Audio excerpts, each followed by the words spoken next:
Look, I know that the whole point of the Pokemon franchise is catching them all, but what if it just wasn't? Okay, so picture this.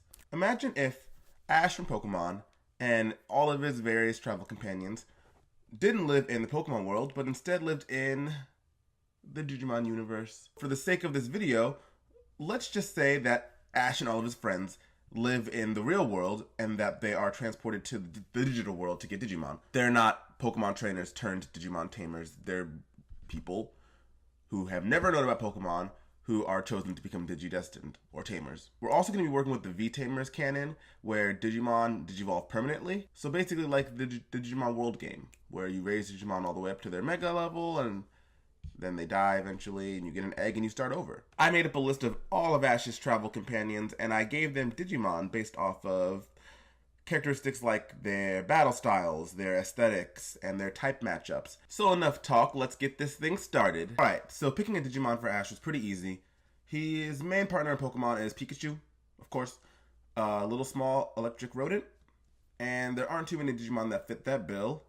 So Ash gets Elecmon. I considered Thunderballmon, but it wasn't rodent enough. Elecmon fits really well. He's small and compact, and he's got kind of a similar body type to Pikachu. I can see Ash and Elecmon having some really fast-paced electric battles. Also, Ash will not digivolve his Elecmon at all, ever. Maybe Elecmon just doesn't want to digivolve. Maybe Elecmon just decides that he wants to get strong all on his own. And so, for Ash to keep up with all of his friends who will digivolve their Digimon because that's what people do, Ash and Elecmon can unlock Burst Mode.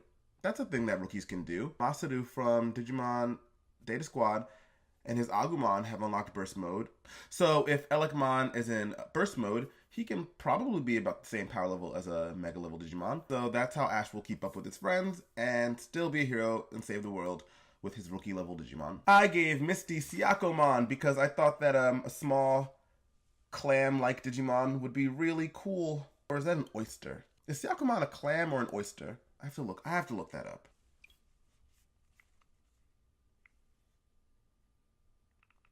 So apparently the shell of a clam is smooth and shiny, while an oyster has a rough outer shell. So I guess Syakomon is probably an oyster. So I gave Misty a Syakomon, and unlike Ash, who decides to not ever digivolve his Elecmon, Misty's gonna be all about powering up. So while I didn't make an entire evolutionary line for her, I did make it so that her Syakomon has the potential to warp digivolve to Metal Seadramon. Misty's current ace in the anime is a Gyarados, and the Seadramon line is the closest to that of a Gyarados. Metal Seadramon is kind of like Mega Gyarados, and spoiler alert, Misty might have a Mega Gyarados in the anime currently, so that would be cool.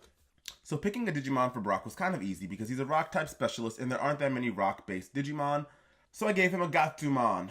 It's a rock and it fits Brock pretty well because it's a rock. Just like Geodude is a rock. Brock will also digivolve his Digimon. Basically for every gym leader companion that Ash has, I gave them Mega forms because I figured they'd be the ones to reach that level of power. For Ash's non-gym leader companions, I might have just stopped them off at Champion or Ultimate. But Brock is a gym leader, and as such, he gets a Mega level. Brock's Gatomon goes through the Icemon and the Meteormon line, and then he goes to Banchio Goldmon. Brock's first three forms are basically just recolors.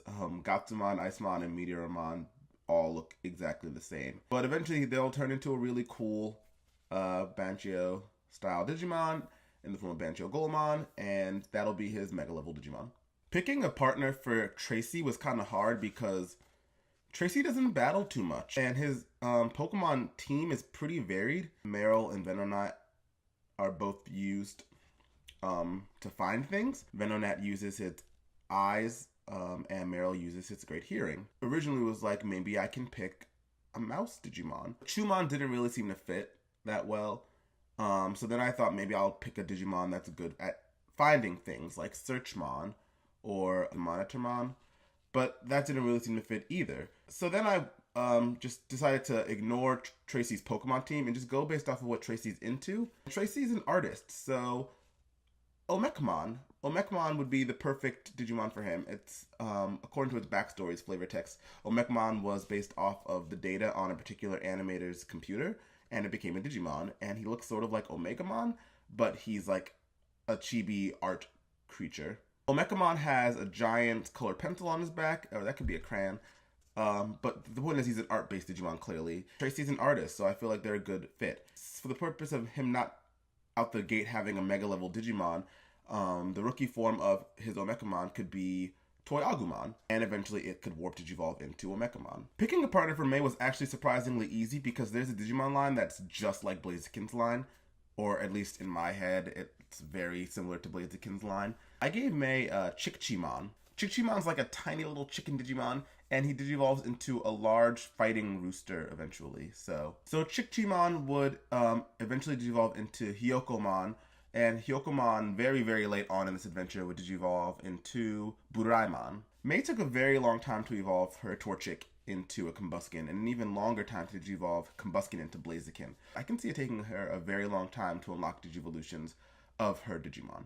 Mei received her Torchic in Advanced Generation Episode 1, and she didn't evolve it into a Combuskin until Advanced Generation Episode 82. And Combuskin didn't evolve into Blaziken until Advanced Generation Episode 191, so there's these huge gaps in between her evolutions for her main partner, her starter Pokemon. I can see Mei with Chickchimon just taking a very, very long time to work up to evolution. Maybe Mei is just not as confident as Digimon Tamer as maybe some of Ash's gym leader companions, so it takes her a very long time to raise her Digimon to the point where it's capable of digivolving. While it takes a while, once she gets Buraimon, it's going to be a powerhouse and it's going to be a really strong Digimon to have on their team. Max was very hard to pick a partner for because he doesn't have a Pokemon. And I went about picking a Digimon partner for Max. I went through the list of Digimon and I thought about Pokemon that he interacted with in the series and he befriended, and I've tried to make correlations there. There aren't too many Digimon that are like the Pokemon that Max befriended in the series. He befriended a Shroomish, so I considered giving him a Mushmon. He also befriended a Ralts, but there aren't any Digimon that just scream Ralts to me. He also befriended a Jirachi, and that's kind of where I fell into my mindset that I would give Max a Starmon. Starmon's a star and Jirachi's a star. And I picked the Starmon from Cross Wars, the very tiny Starmon, because I feel like that's a good rookie fit. I know that they don't have exact levels in Cross Wars, but he seems like a rookie to me. Eventually, Max, and maybe even quicker than Mei would, but I think that Max would digivolve his rookie Starmon into the standard champion Starmon, and from there to Super Starmon. He seems like he'd be really into battle, so I think that he would learn what it takes to digivolve a Digimon, and he would probably raise it a little bit more efficiently at first than Mei, though Mei would probably be the better battler. Max would be very eager. He was always very eager to become a Pokemon trainer, so I think that carries over to him being a Digimon tamer. I also considered giving him some Appmon, because Max had the Pokénav, and he was the one with the map in that series. So I considered giving him either the Navigation Appmon, Navimon, or the Compass Appmon, Compassmon. In the end, I settled on giving him Starmon, and I think that fits well enough. Picking a partner for Dawn was incredibly easy. Her partner and starter Pokemon is Piplup. And, well, there's a Penguinmon, and it's a penguin. So I gave Dawn Penguinmon because it's a penguin, just like Piplup is a penguin. Like Ash, I don't think that Dawn would digivolve her Penguinmon. I don't think that Dawn's Penguinmon would want to digivolve if I'm going based off of their relationship with their Pokemon in the canon. I gave Iris as her Digimon partner. I gave her Ryudomon because it's one of the core dragon Digimon. Like Ash's other gym leader companions, and I know that in the anime Iris is not a gym leader yet, but she's working towards that. Like the other gym leaders, I think that Iris will eventually reach the mega level with her partner. Iris will eventually digivolve her Ryudomon all the way up to an Oriumon, which is the mega level of Ryudomon. For Iris, I considered Dracomon, and I also considered Dodumon as kind of these other two base dragon Digimon, but I think that Ryudomon looks more like Axew, so I partnered Iris up with Ryudomon, and I think they'd make a good team. Silent was pretty easy to pick a partner for. I gave him Koemon off the back because it's a green monkey, and Silent's partner is a Pansage, which is a green monkey. So I said that Koemon would eventually digivolve into a mega level, but I also wanted to work in Silent's brothers because they are a trio. Silent's Koemon will eventually be able to warp digivolve into Fujinmon because Fujinmon is in a trio with Raijinmon and Suijinmon. So Silent could still be in a trio with his brothers. I gave Raigenmon to Chili because their lightning and fire are similar in anime a lot. And of course, Cress gets Suigenmon because Suigenmon is the water Digimon of this trio, and Cress is a water type specialist. Serena's different in this what if scenario because I gave her an in-training Digimon as her starter. I gave her Viximon because it's a tiny fox just like Serena's Fennekin. And I think eventually Serena will get her Viximon to Renamon, but I think that's as far as she's going to go in terms of Digivolution. Giving Serena a Renamon is going to work because as far as rookies go, Renamon is always depicted as being pretty powerful, so I think she'd be able to keep up with champion level battles. But I don't see her raising a Digimon to go any farther than that. Though who knows, maybe Serena would be a surprise. If she did go through an entire evolutionary line, I could see her kind of with a Cubimon. I could see her with a Talmon, I guess. And if she did make it all the way to Kyokomon, I could see her with Kyokomon's variant, Kyokomon Maki. So, while in this scenario I only gave her Renamon, you know, she could be a surprisingly good tamer and go even higher than that. Claremont was really easy to pick for because there's not too many electric Digimon. I gave Claremont Raidramon because Raidramon reminds me a lot of Luxray, and in the anime, Luxray became Claremont's ace. I can see Claremont through his own experiments upgrading his Raidramon to High Andromon. He made Clembot in the Pokemon anime, so we all know that Clement has the ability to make functioning robots. Andromon's line has electric-based attacks, so I figure High Andromon would be a suiting Mega for Claremont. Bonnie was pretty tricky to pick for. I ended up giving her a Dorumon as a cute in training. I had it so that in their journey, in this scenario, they don't have any information on Dorumon, sort of like how they didn't have any information on Zygarde, and I had it so that Dorumon would occasionally warp Digivolve into Alphamon to save the day, similar to how Zygarde Core Mode would sometimes transform into its higher forms to save the day. There aren't any Yggdrasil Digimon. Yggdrasil in Digimon is more of computer server? AI maybe, but it's not a Digimon, and it wouldn't have made a good partner, which is unfortunate because Zygarde is based off of Yggdrasil, and it would have made a good comparison. Lana's Digimon partner was really easy to pick. She gets a Gomamon.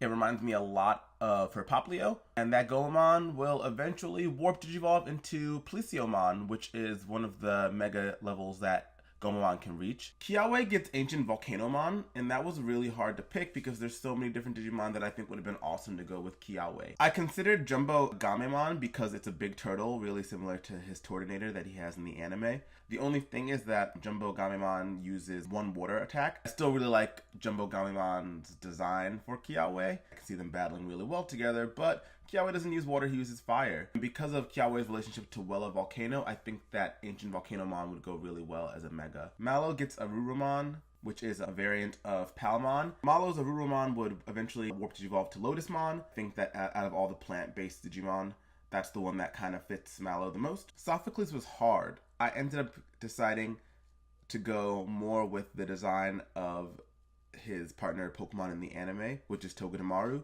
instead of going with his electric type speciality. There weren't any electric Digimon that I think fit him super well. I ended up giving Sophocles Megumon, which is a tiny little hedgehog. In terms of him getting Mega level, because Togemegumon is the Digi-Egg of Friendship evolution for Wormmon, I could totally see Sophocles using some hacking skills to Digivolve Togumegumon back to its base, which is Wormmon, and then hacking him even farther to maybe find something hidden in his coding to Digivolve to the Mega level of Ancient Beetlemon.